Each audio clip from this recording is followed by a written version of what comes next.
Crime scene पहुंचती है जहां भीड़ जमा हुई है। किसी ने सुसाइड की है। पुलिस की बातों से पता चलता है जिंदगी के फेल्यूर से तंग आके उस औरत ने सुसाइड की है। वहां पे तैनात पुलिस वालों से उसूमी बात करने की कोशिश करती है मगर वो उसे इग्नोर करते हैं। अब उसूमी लाश के ऊपर से चद्दर हटाती है तो शॉक हो जाती है क्योंकि वो लाश उसी की होती है और उसूमी अपने सपने से जाग जाती है।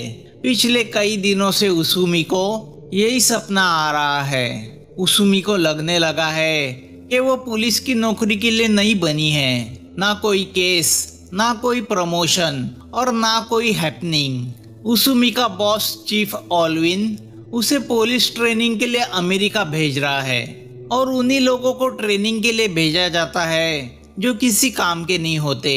ऑलविन का उसूमी के ऊपर से विश्वास उड़ चुका है। हर जगह उसूमी को ये एहसास दिलाया जाता है कि वो एक कमजोर नारी है क्योंकि उसके आसपास सभी मर्द हैं। तो ऐसे में उसूमी को एक लापता आदमी को ढूंढने का मामूली केस दिया जाता है। रास्ते से गुजरते हुए वो व्हीलचेयर पे बैठी एक औरत को देखती है। एक आदमी उसे ले जा रहा है। उस औरत ने अजीब सा मेकअप किया है। तभी वो औरत चेयर से लुढ़कती है। उसूमी समझ जाती है कि वो औरत मर चुकी है। अब उस व्हीलचेयर को चला रहे आदमी को अरेस्ट किया जाता है जिसका नाम जॉन है और व्हीलचेयर वाली उस औरत यानी फुसान की सुबह ही मौत हो चुकी है जो कई दिनों से डिमेंशिया की बीमारी से पीड़ित थी और वो मिसाकी सिटी में अपनी लड़की चिकारो के साथ रहती थी। जॉन फुसान का केयरटेकर था मगर पुलिस इस बात से कंफ्यूज है कि जॉन फुसान को इस हालत में इतनी दूर टोक्यो क्यों लेके आया। तो ऑलविन केस को इन्वेस्टिगेशन करने का ऑर्डर देता है। उसूमी ऑलविन को रिक्वेस्ट करती है कि वो इस केस को हैंडल करना चाहती है। ऑलविन उसे परमिशन देता है। तो अब उसूमी जॉन को इंट्रोगेट करती है। वो उससे पूछती है कि वो फुसान को टोक्यो क्यों लेके आया। जॉन को कुछ याद नहीं आ रहा। वो बताता है कि वो पुलिस से भागना चाहता था क्योंकि उसने फुसान की लड़की चिकारो का मर्डर किया है। जॉन के इस कन्फेशन से केस का इम्पोर्टेंस बढ़ जाता है। तहकीकात से पता चलता है कि जॉन मिसाकी सिटी में वांटेड है। चिकारो के मर्डर के केस में वो फरार था और इस जॉन को 5 साल पहले किसी को बुरी तरह पीटने के जुर्म में जेल भी हुई थी और इस जॉन को उसूमी ने पकड़ा है। तो अब उसूमी अचानक चर्चे में आती है। चिकारो के मर्डर की तहकीकात मिसाकी सिटी पुलिस कर रही है तो इस जॉन को उनके हवाले करना होगा। उसूमी जॉन से पूछती है कि चिकारो के मर्डर करने के पीछे उसका मोटिव क्या था। जॉन उसे बताता है कि चिकारो को मैं पसंद नहीं था। हम में आए दिन झगड़े हुआ करते थे। उसने केयर सेंटर में मेरी कंप्लेंट भी की थी। मेरी डायरी भी फाड़ी थी। बैट से वो मुझे मारने दौड़ी थी तो वही बैट मैंने उसके सर पे मार दिया। अब कमिश्नर प्रेस कॉन्फ्रेंस लेके मीडिया को जॉन के अरेस्ट के बारे में बताते हैं और क्रेडिट लेने की कोशिश करते हैं। कसाना पर्सनली आके उसूमी को कांग्रेस करता है जिससे उसूमी खुश होती है। जॉन को मिसाकी पुलिस के हवाले करने का फैसला लिया जाता है। कसाना उसूमी को सलाह देता है कि जॉन को ले जाते वक्त वो अच्छे कपड़े पहने। शायद युकावा उसे टीवी पे देख के इम्प्रेस होगा। तो दूसरे दिन उसूमी बंडन के जॉन को अपनी कस्टडी में वैन से ले जाने लगती है। दूसरी ओर मिसाकी पुलिस स्टेशन की पुलिस ये न्यूज़ टीवी पे देख रही होती है। जिस काम में वह फेल हुई थी उसे टोक्यो पुलिस की एक लड़की ने कर दिखाया था और इसी बात से वह ज्यादा इंसल्टेड फील कर रही है। पुलिस चीफ यूरी को अपने टीम से कहती है रिजल्ट मायने करते हैं, मेहनत नहीं। इस बात से हमें कमजोर और गैर जिम्मेदार माना जा रहा है। या on the way John toilet के लिए रिक्वेस्ट करता है तो वैन एक स्टोर के यहाँ रुकाई जाती है। जॉन को देख के एक आदमी मोबाइल पे उसे शूट करने लगता है तो all of a sudden John चिल्लाने लगता है कि मैं बेकसूर हूँ। पुलिस मुझे फंसाने की कोशिश कर रही है। मुझ पे गलत आरोप रखे गए हैं। ये नाइंसाफी है।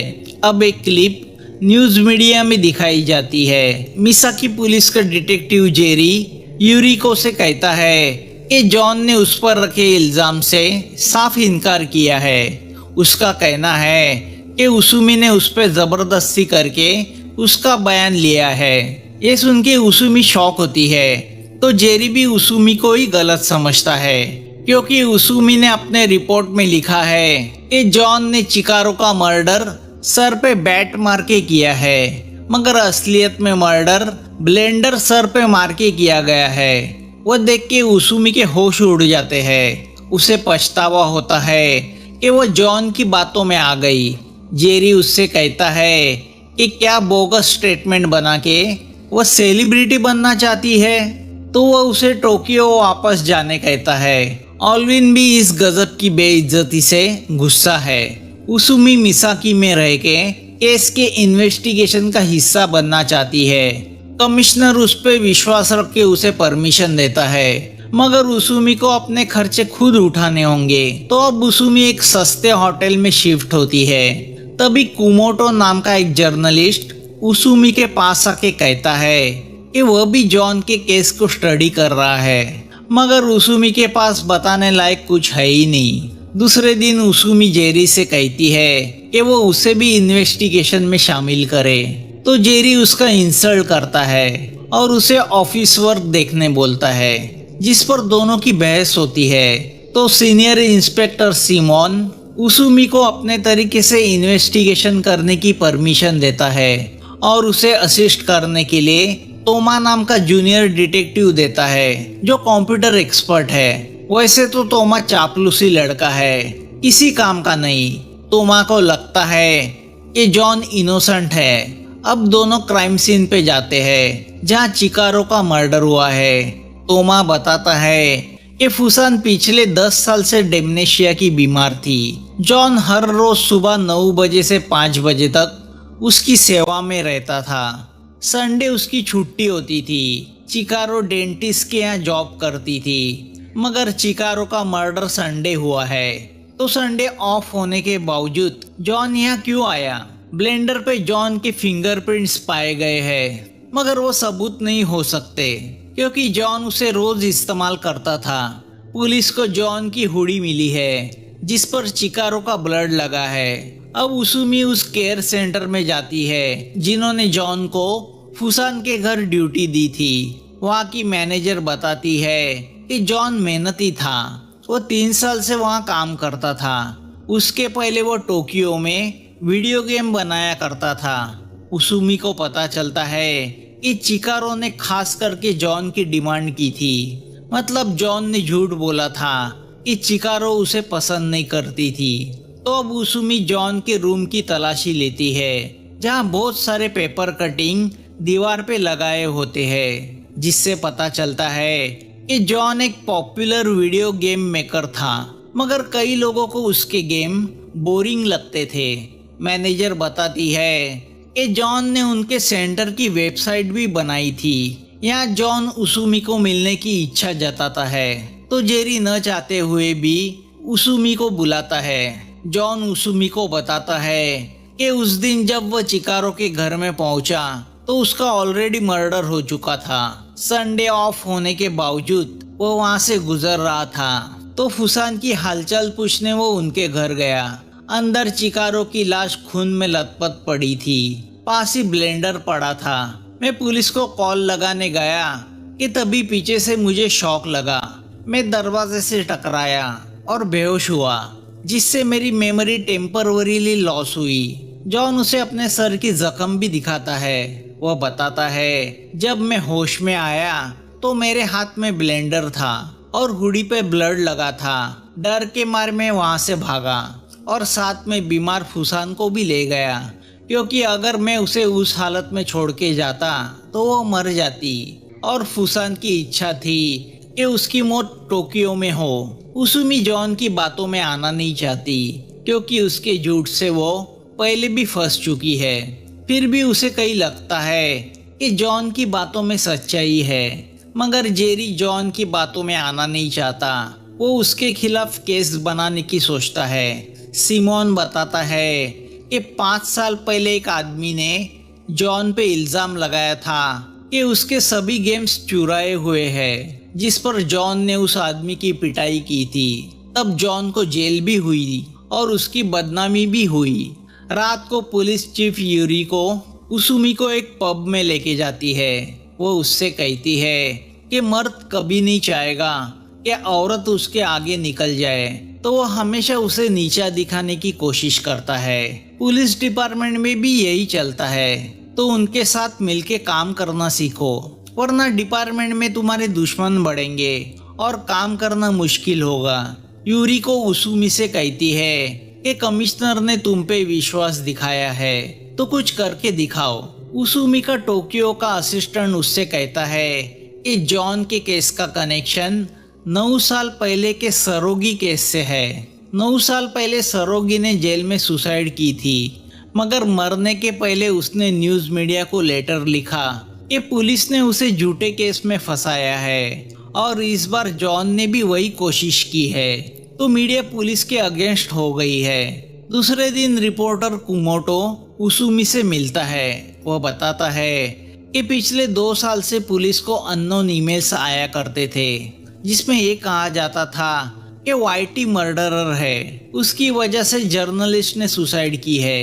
ये ईमेल सभी न्यूज मीडिया को भी भेजा गया था, और ये वाईटी कोई और नहीं, पुलिस चीफ यूरिको ताकाहुरा है, और सुसाइड किया हुआ ये जर्नलिस्ट कोई और नहीं बल्कि चिकारो का बाप इवामी है। इवामी ने ही सरोगी के सुसाइड को न्यूज में उछाला था, उसे इनोसेंट और पुलिस को विलन ठहराने की कोशिश की थी। तो पुलिस ने अफवाह फैलाई कि इवामी के अंडरवर्ल्ड से जुड़ी किसी औरत से संबंध है, और उस औरत से उसे न्यूज मिलती रहती है।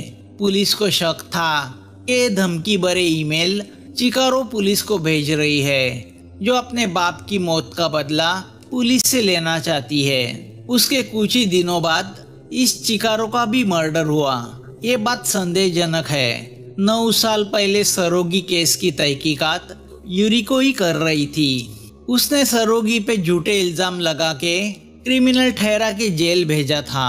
उसूमी का मन नहीं मानता कि पुलिस चीफ यूरिको इन सब के पीछे है, तो वो चिकारो के ईमेल चेक करने की सोचती है। तोमा उसे वो ईमेल दिखाता है। तोमा बताता है कि वह ईमेल अलग अलग लोगों के ईमेल आईडी से भेजे गए थे, जिसमें housewife, senior citizen, teacher, student ऐसे लोग थे। जब इन ईमेल का बहुत बवाल हुआ तो मीडिया ने भी इसे सीरियसली लिया, जिससे यूरिको का नाम काफी बदनाम हुआ। चिकारो के मर्डर के बाद ये ईमेल्स आना बंद हुए। ईमेल्स में लिखा था कि यूरिको की वजह से इवामी ने सुसाइड की है, और वही सरोगी के मौत के लिए भी जिम्मेदार है। यहाँ यूरिको प्रेस कॉन्फ्रेंस में बताती है कि पुलिस कोर्ट में जॉन के खिलाफ मर्डर की चार्जशीट फाइल करने वाली है, मगर उसूमी को लगता है कि जॉन की इस केस को अभी पूरी तरह इन्वेस्टिगेट करना बाकी है, तो केस को कोर्ट में खड़ा करने के लिए जल्दबाजी नहीं करनी चाहिए। अब उसूमी को भी लगने लगा है कि जॉन बेगुनाह है। यूरिको ने उसूमी का स्टेटमेंट ही कोर्ट में रखने का फैसला किया है। मतलब पुलिस उसूमी के कंधे पे गन रख के चलाने वाली है, ताकि आगे कुछ प्रॉब्लम हुआ तो ब्लेम उसूमी पे जाए। उसूमी सिमोन से कहती है कि वो उसे तहकीकात के लिए थोड़ा वक्त दे। सिमोन उससे कहता है कि वो टॉप मैनेजमेंट का फैसला है, तो वो कुछ कर नहीं सकता। उसूमी जेल जाके जॉन से पूछती है कि क्या चिकारो अपने फादर इवामी के सुसाइड के पीछे की मिस्ट्री सॉल्व करना चाहती थी, कि क्या वो उसके बारे में कुछ जानता है। जॉन उसूमी को बताता है कि फुसान ने एक बार उससे कहा था कि उसका हस्बैंड इवामी अपने सभी नोट्स डायरीज में लिखा करता था, जो उसने क्लोसेट में रखी है। सिमोन उसूमी से कहता है कि उन्हें ऐसी कोई डायरीज चिकारो के घर में नहीं मिली। अब उसूमी कुमोटो को फोन करके पूछती है कि मरने के पहले इवामी किस केस की इन्वेस्टिगेशन कर रहा था। कुमोटो बताता है कि इवामी सरोगी केस की तहकीकात कर रहा था कि क्यों सरोगी को झूठे इल्जाम में फंसाया गया। अब उसूमी तोमा को अपने होटल रूम लेके आती है। उसूमी को लगता है कि सरोगी के हाथ कुछ सबूत लगे थे, जिसके लिए उसे जेल में खत्म करने का प्लान बनाया गया। शायद जेल में उसकी सुसाइड एक मर्डर हो। सरोगी को 9 साल पहले उसके पड़ोसी के मर्डर के जुर्म में अरेस्ट किया गया था। सरोगी के खिलाफ सबूत मिले थे जो शायद किसी ने प्लान भी किए होंगे। उसे जबरदस्ती कन्फेशन लिखाया गया, जो काम यूरिको ने किया था। सुसाइड की रात सरोगी ने एक लेटर इवामी को भेजा था, जो जर्नलिस्ट था, जिसमें उसने क्या लिखा किसी को पता नहीं। इवामी का कहना था कि सरोगी का जेल में मर्डर किया गया है क्योंकि वह जल्द ही बहुत बड़े साजिश का भांडाफोड़ करने वाला था, जो शायद सिर्फ यूरिको जानती है। हो सकता है यूरिको ने ही सरोगी को मारा हो और फिर इवामी का भी मर्डर किया हो। चिकारो को इस बात का पता इवामी की डायरी से चला होगा, तो उसने यूरिको के खिलाफ मुहिम शुरू की, तो उसे भी मारा गया। किस राज को दबाने के लिए इन तीनों का मर्डर हुआ कोई नहीं जानता। बेचारा जॉन चिकारो के मर्डर में फंस गया। तभी तोमा को फोन आता है कि किसी का मर्डर हुआ है। तोमा और उसूमी क्राइम सीन पहुंचती है तो पता चलता है जर्नलिस्ट कुमोटो का मर्डर हुआ है और ऐसा दर्शाया गया है कि उसने सुसाइड की है। सिमोन उसूमी को बताता है कि सुसाइड नोट से पता चला है कि कुमोटो ने अपनी कंपनी से पैसे चुराए थे। उसूमी जानती है कि वह सब झूठ है। शायद कुमोटो उस राज तक पहुंचा होगा। तो अब सिमोन उन्हें तहकीकात में मदद करने को तैयार होता है। तभी उसूमी का बॉस ऑल्विन उसे फोन करके बोलता है कि पुलिस चीफ यूरिको ने उसूमी के खिलाफ कंप्लेंट की है कि वो केस को नया मोड़ देने की कोशिश कर रही है। तो अब उसूमी को वापस टोक्यो बुलाया जाता है। टोक्यो में उसूमी का असिस्टेंट उसे बताता है कि उसका एक दोस्त जॉन के उस 5 साल पहले की केस का डिटेक्टिव था। अरेस्ट के बाद जॉन पुलिस से बेइंतहा नफरत करने लगा था, क्योंकि उसका मानना था कि पुलिस ने झूठे गवाह खड़े करके उसका केस स्ट्रॉन्ग बनाया, वरना वह एक मामूली हाथापाई का केस था। एक लड़के ने जॉन को सिर्फ इस बात पे चिढ़ाया कि उसके सब गेम यूरोप के किसी एनिमेशन मूवी से चुराए गए हैं, जिससे जॉन आउट ऑफ कंट्रोल हुआ। अब उसूमी युकावा से मिलने का सोचती है। वो युकावा से कहती है कि वो डिटेक्टिव का जॉब छोड़ रही है, जिससे युकावा शॉक होता है। वो उसूमी से कहता है छोटी सी फेलियर से निराश होना आसान है, मगर उसी फेलियर को एनर्जी बना के फिर से जिंदगी में खड़ा होना बहादुरी है, और ऐसे लोगों को ही मुसीबतों में रास्ते मिलते हैं। युकावा की ये बात उसूमी के दिमाग में घुस जाती है कि जिंदगी में कभी हार नहीं माननी चाहिए, लड़ते रहेंगे तो रास्ते मिलेंगे। तो अब उसूमी कमिश्नर से मिलके उनसे मिन्नतें करती है कि उसे 10 साल पहले के सरोगी केस को इन्वेस्टिगेशन करने की परमिशन दी जाए, क्योंकि सरोगी केस में कई ऐसे सीक्रेट छुपे हैं जो आज के जॉन की केस से कनेक्टेड है। कमिश्नर परमिशन देता है। अब उसूमी तोमा से मिलके उससे कहती है कि हम पुलिस डिपार्टमेंट को फिर से वह चिकारो के धमकी भरे मेल भेजेंगे, जिससे डर के असली खूनी फिर से बाहर आएगा और हम पे हमला करने की कोशिश करेगा, तभी हम उसे पकड़ लेंगे। तोमा पहले तो डर जाता है, मगर उसूमी की जिद के सामने हार मान जाता है। वह चिकारो का वही सेम मैसेज ईमेल के जरिए मिसाकी पुलिस स्टेशन भेजता है, जिसमें लिखा होता है कि सरोगी और इवामी की कातिल यूरिको है। उसूमी तोमा के घर जॉन के वीडियो गेम्स की सीरीज देखती है। तोमा कहता है कि जॉन ने बनाए गेम डिफिकल्ट होते हैं, मगर उसमें स्टोरी होती है, ट्विस्ट और टर्न होता है। तो उसूमी को याद आता है कि जॉन ने केयर सेंटर की वेबसाइट भी बनाई थी। तो अब वो उस वेबसाइट को खोलते हैं। उस वेबसाइट में जॉन ने अपनी खुद की एडवर्टाइजमेंट डाली होती है कि वो सब तरह की कंप्यूटर सर्विस प्रोवाइड करता है। तो अब उसूमी जॉन के उन क्लाइंट की लिस्ट निकालती है जिन्होंने जॉन से कंप्यूटर ठीक करवाए थे। तो उसे पता चलता है पुलिस को भेजे गए ईमेल इन्हीं लोगों के ईमेल आईडी से भेजे गए हैं। मतलब पुलिस को वो धमकी भरे ईमेल चिकारो ने नहीं, जॉन ने भेजे थे। मगर जॉन ने ऐसा क्यों किया? क्या जॉन को सरोग्य और इवामी के मर्डर के बारे में कुछ पता है? तोमा डर जाता है कि कहीं अब असली कातिल उसे मारने की कोशिश न करे। यहाँ अपनी बदनामी के ईमेल देख के यूरिको टेंशन में आती है। वो ऑर्डर देती है कि ईमेल भेजने वाले शख्स को ढूंढा जाए। यहाँ जॉन का वकील प्रेस कॉन्फ्रेंस में कहता है कि जॉन इनोसेंट है, उसे पुलिस जानबूझ के फंसा रही है, अपनी नाकामयाबी जॉन के सर पे थोप रही है, जिससे यूरिको और जेरी दोनों टेंशन में आते हैं। तभी उसूमी सिमोन को कॉल करके बताती है कि पुलिस को धमकी भरे ईमेल जॉन भेजा करता था, चिकारो नहीं, जिससे सिमोन शॉक होता है। और इस बार जो ईमेल भेजा है वो मैंने और तोमा ने भेजा है ताकि असली कातिल बाहर आए। उसूमी सिमोन से कहती है कि वो यूरिको पे नजर रखे क्योंकि उसे रंगे हाथ पकड़ना है। या कमिश्नर उसूमी को आगाह करता है कि वो बच के रहे। रात को सिमोन तोमा को पिकअप करने उसके घर के यहाँ आता है। तोमा को लगता है कि सिमोन उसे उसूमी के यहाँ लेके जाएगा, मगर सिमोन उसे इलेक्ट्रिक चार्जर से बेहोश करता है। फिर वो उसे किसी सुनसान जगह ले जाता है और उसके पॉकेट में सुसाइड नोट रख के उसे मारने की तैयारी शुरू करता है। फिर वो उसूमी को कॉल करके वहां बुलाता है, मगर सिमोन जैसे ही शॉक देके उसूमी को बेहोश करने जाता है, वो उसका रिफ्लेक्शन देखती है और उस पे गन तान देती है। तभी पुलिस वहां पहुंचती है और सिमोन को अरेस्ट करती है। सिमोन अपना बयान देता है। कमिश्नर बताते हैं कि यूरिको सालों से पुलिस फोर्स में काम करके अंदर की सब इंफॉर्मेशन क्रिमिनल्स और याकुजा को लीक करने का काम करती थी। सिमोन उसके लिए काम करता था। सरोगी को यूरिको पे शक था तो वो उस पे नजर रखने लगा था।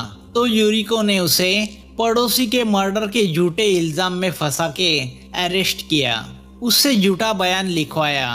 फिर जेल में उसे सिमोन की मदद से इस तरह मार डाला कि ऐसा लगे कि उसने सुसाइड की है। मरने के पहले सरोगी ने इवामी को लेटर लिखा था, तो सिमोन ने उसे भी सुसाइड का बनाव करके मार दिया। 2 साल पहले पुलिस को धमकी भरे ईमेल आने लगे। यूरिको और सिमोन डर गए। उन्हें इवामी की लड़की चिकारो पे शक गया। अब सिमोन बताता है कि मैं चिकारो को मारना नहीं चाहता था, उसके घर से इवामी की डायरीज कलेक्ट करना चाहता था। डायरीज कलेक्ट करके मैं वहां से निकला तो चिकारो वहां आ गई। हाथापाई में मैंने ब्लेंडर उसके सर पे मार दिया, वो वहीं पे मर गई। घर से निकलने के बाद मुझे याद आया कि कार की चाबी मैं वही भूल आया हूँ, तो मैं वापस चिकारो के घर गया तो मैंने देखा वहाँ जॉन आया है। मैंने जॉन को शॉक देके बेहोश किया और उसके हाथ में ब्लेंडर दिया ताकि ऐसा लगे उसने चिकारो का मर्डर किया है। मगर वह पागल न जाने क्यों बीमार फुसान को लेके वहां से भाग गया। तो रिपोर्टर कुमोटो गड़े मुर्दे उखाड़ने की कोशिश कर रहा था, तो उसे भी सुसाइड का बनाव करके मैंने मार दिया। सिमोन बताता है कि इतने साल मैंने पुलिस फोर्स में रह के फर्ज के साथ गद्दारी की और अब जब मैं अगले साल रिटायर्ड होने वाला हूँ तो मेरे पाप पकड़े गए। उसमी यूरिको से कहती है, तुम सचमुच कमजोर औरत हो, वर्दी को संभाल नहीं पाई। कमिश्नर उसूमी को बधाई देते हुए कहता है कि जॉन को रिहा किया गया है। उसूमी कहती है कि फिर भी वो इनोसेंट नहीं है। यूरिको और सिमोन दोनों को डेथ सेंटेंस होती है। उसूमी का प्रमोशन होता है। तभी उसका असिस्टेंट दोस्त उसे फोन करके बताता है कि जब जॉन बीमार फुसान को लेके टोक्यो आया था तो उसने फ्यूचर डिलीवरी नाम के शॉप से उसके उस केयर सेंटर को कोई पार्सल डिलीवर किया था, जो केयर सेंटर के मैनेजर को 2 साल बाद मिलेगा। यही इस फ्यूचर डिलीवरी वालों का फंडा है कि उनके जरिए किसी को भी फ्यूचर की किसी भी डेट पे पार्सल भेज सकते हैं। उसमें वो पार्सल कलेक्ट करती है। अब वो उस हॉल पहुंचती है जहाँ जॉन के बायोग्राफी बुक का फंक्शन चल रहा है। जॉन पब्लिक से कहता है कि पुलिस को आदत है इनोसेंट लोगों को फंसा के जेल में डालने की, जिसका मैं 2 बार शिकार हुआ हूँ। फंक्शन के बाद उसूमी जॉन से मिलती है। वो उससे कहती है कि वो कुछ कहना चाहती है। जॉन का लॉयर नहीं चाहता कि उसूमी जॉन से कोई पूछताछ करे, मगर जॉन अकेले में बात सुनने को तैयार होता है। तोमा लॉयर को सीसीटीवी के सामने बिठाता है, जहाँ से उसूमी और जॉन नजर आते हैं। उसूमी जॉन से कहती है, तुमने जानबूझ के फुसान वाला वो ड्रामा करके अपने आप को पुलिस के हवाले किया। तुम गेम मेकर हो तो तुमने बड़ा गेम रचा। गेम चोरी का इल्जाम लगने के बाद तुम्हारा गेम मेकर का करियर खत्म हुआ। तुम्हारा रेपुटेशन इस कदर खराब हुआ कि तुम्हें काम तक मिलना मुश्किल हो गया, और इसका जिम्मेदार तुमने पुलिस को ठहराया। पब्लिक की सिंपैथी पाने के लिए तुमने बड़ी चाल चली। इसकी शुरुआत तब हुई जब तुमने चिकारो के घर में इवामी की डायरीज मिली, जिससे तुम्हें पुलिस के कुछ राज पता चले। तुम्हें पुलिस को बदनाम करने का और बदला लेने का मौका मिला। तुमने अलग अलग ईमेल आईडी से ईमेल करके पुलिस को धमकाना शुरू किया कि उनका सरोगी और इवामी मर्डर में हाथ है। पुलिस को लगा ये काम चिकारो का है, तो उन्होंने उसका मर्डर किया और उस मर्डर में उन्होंने तुम्हें फंसाया। तभी तुमने अपना प्लान बुनना शुरू किया। तुमने अपने आप को विक्टिम बनाया, अपने आप को पुलिस के हवाले किया। तुम बेफिक्र थे क्योंकि तुम्हारे पास तुम्हारी बेगुनाही के ठोस सबूत थे। अब उसूमी वो पार्सल खोल के एक सीडी दिखाती है जो 2 साल बाद केयर सेंटर के मैनेजर को डिलीवर होने वाली है।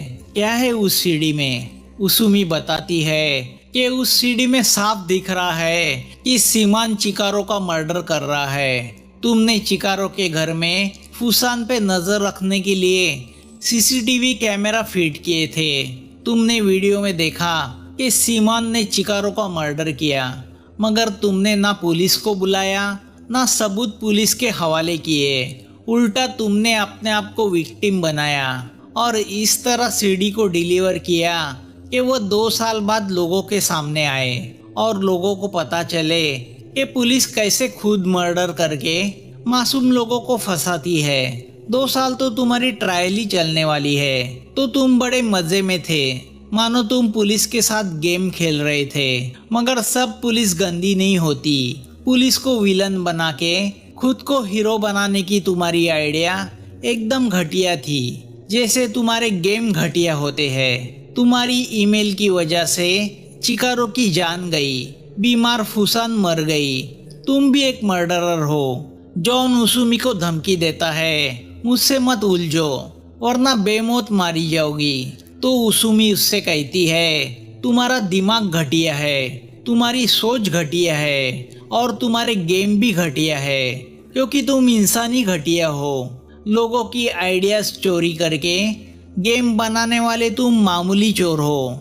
उसूमी की बातें सुन के जॉन बहुत गुस्सा होता है और उस पे हमला करता है। वो उसे गाली गलौज करके बुरी तरह पीटता है। सीसीटीवी रूम से देखने वाले सब लोग हैरान होते हैं और उसूमी को बचाने दौड़ते हैं। जॉन उसूमी को गला दबा के मारने की कोशिश करता है कि तभी उसूमी उसके हाथ में पेन घुसा देती है। तोमा आके उसे बचाता है। जॉन को अरेस्ट किया जाता है। लेडी पुलिस ऑफिसर पे जानलेवा हमला करने के जुर्म में जॉन को लंबी सजा होती है। उसके हमले का वीडियो मीडिया में चलाया जाता है, जिससे उसकी और बदनामी होती है। उसूमी साबित करती है कि औरत कमजोर नहीं, मर्द से ताकतवर है। ऑलविन उसूमी को सीनियर डिटेक्टिव बनाता है और उसे नई केस देता है। उसूमी युकावा को ये बताने के लिए बेताब है कि वो उसके बगैर भी केस सॉल्व कर सकती है, और मूवी यहाँ खत्म होती है।